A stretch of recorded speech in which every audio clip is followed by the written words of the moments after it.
Big week for the Huskers. I'm worried this mask isn't working because I can smell that pizza down there on the second floor.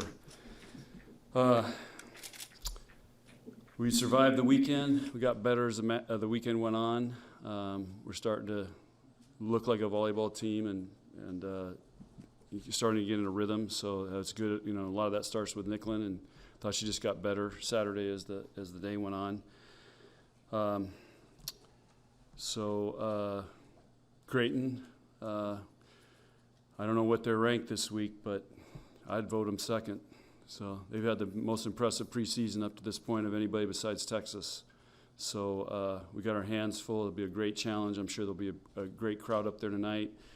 Thing that I always am thankful for and admire and respect is, you know, we've got two basically top 10, top 15 volleyball teams going at it in the state of Nebraska.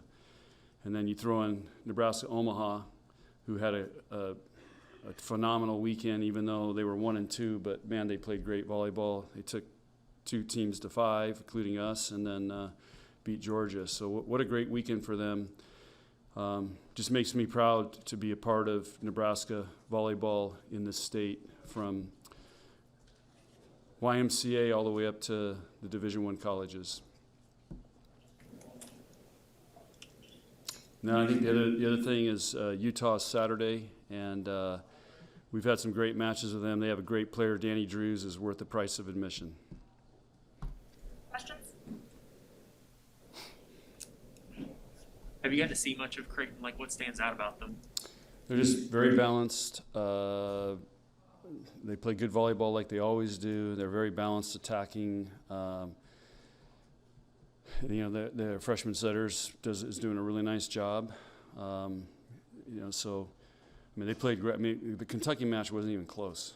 So and that was at Kentucky.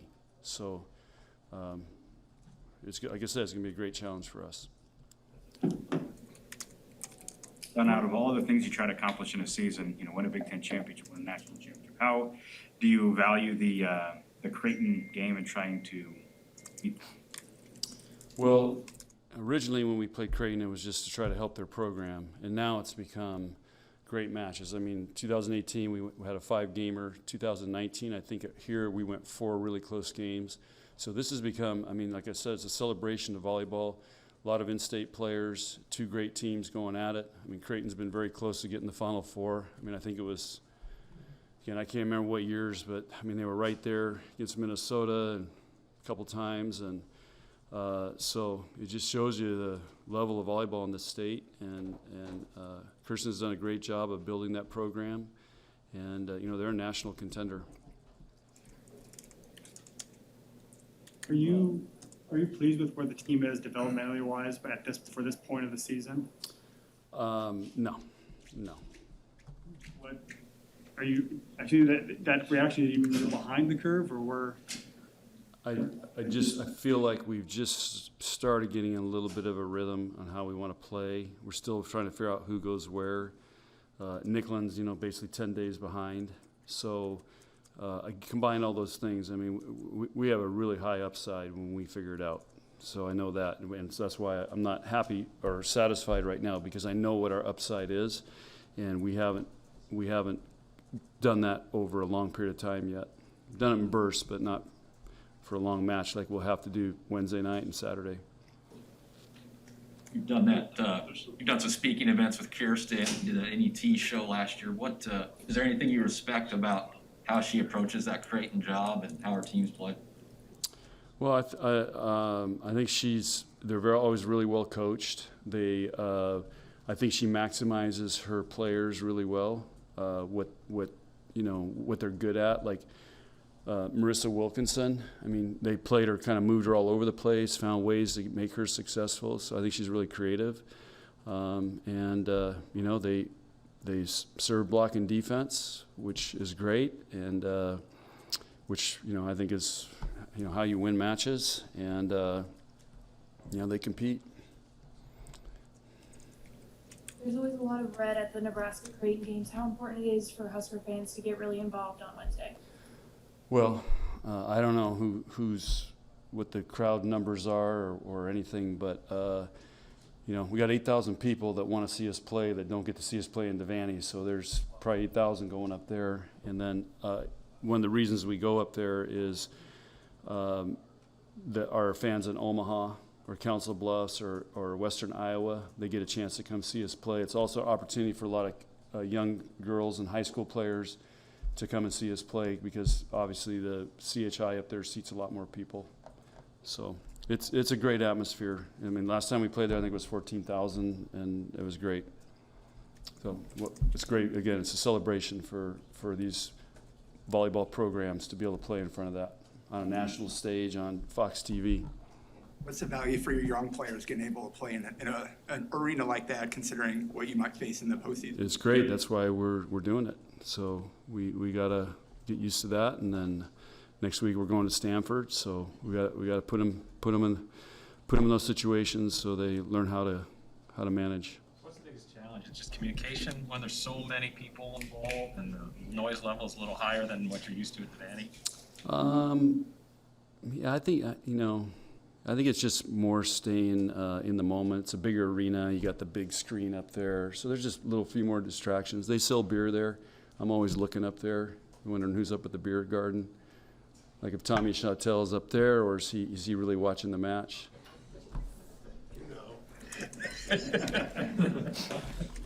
You mentioned last week you wanted to find more ways to work in Akana and Knuckles. Have you found something over this weekend that you like with that, or are you still looking? We're still messing with it, but we got them in a lot, and they bring a great energy, and they play relentless defense. We have 4.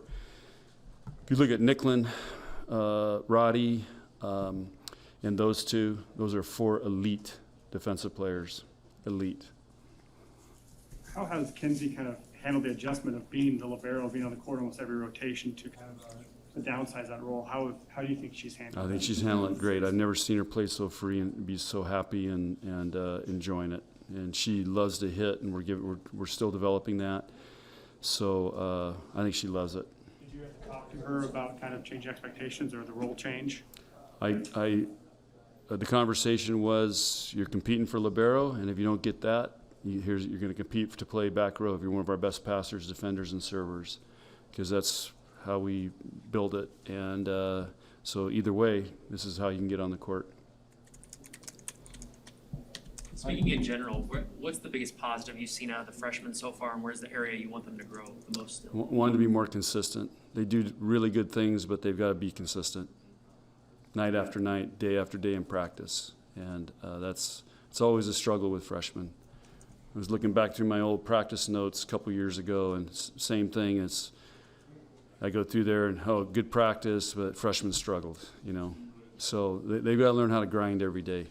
That's the biggest challenge. John, do you think you'll continue to sub? All ranked teams here the last 2 weeks. How do you feel about how the schedule ramps up? I like our schedule. It's just now we're getting into ranked teams and playing on the road, so it just the ante goes up.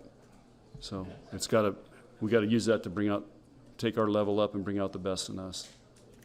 You think you're going to continue to sub as much as you guys have been, or would you like to maybe start to settle in on a more simplified lineup? I'd like to get a more simplified lineup, but I don't know if we're there yet.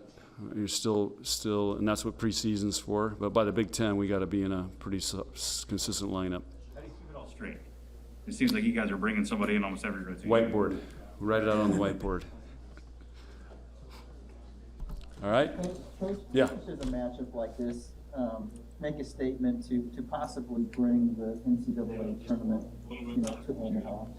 Well, it's huge. That's why we just, Omaha had it in 2020, supposed to be there, and then it's coming back next year. So when they see 14,000 up there in Omaha watching a college volleyball match, I mean, we want to fill arenas for the Final Four, and so it's a celebration of I think Nebraska is the heartbeat of volleyball in this country.